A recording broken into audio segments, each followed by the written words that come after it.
Welcome to Mechanic. Today I'm going to show you how to check if your seatbelt buckle switches are working properly. So if you have an airbag light that's on and you suspect maybe you have a faulty seatbelt buckle right here, then you can check that.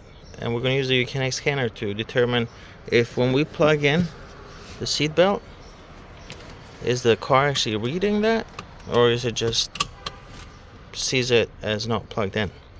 Because that can cause a number of issues, and especially on the passenger side, but even for the driver. You don't want to have an annoying beep all the time because the car doesn't recognize you have the seatbelt on. So let's take a look. So you want to come in here, turn on your ignition so all your lights and all your warnings come up. All right, then you use the Mechanic scanner, and let me show you where you actually would go to check those. So you want to start from the home screen, go to diagnostic, select your make, then smart VIN. Sometimes you might have to manually select the model, but make sure that at this step you have the ignition on, otherwise it won't pick the VIN number and select your model for you.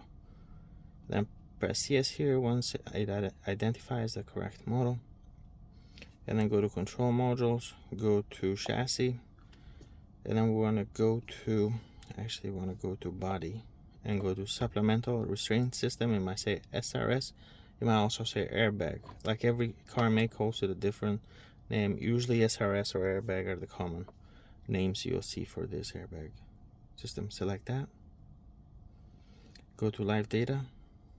Well, for one, you can read the codes. Usually if you have any codes, that will show right there. But with the seatbelt buckle, it might not throw a code because the switch might be broken. So go to live data, go to belt buckles, and then you can see driver seatbelt buckle, belt tab inserted, and passenger.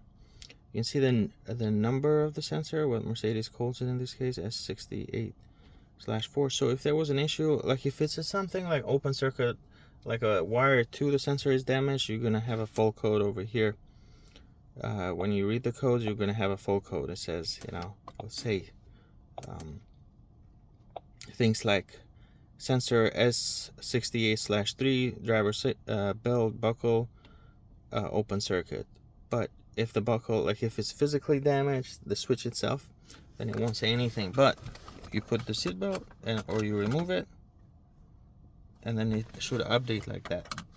And I put it back in, you can see that value change. So that's something, because we do have this issue every now and then where there's no fault codes at all, and the driver keeps getting the warning seatbelt buckle is not on. So that's how you can check using the Mechanic scanner. Thank you for watching Mechanic, where you can be the mechanic.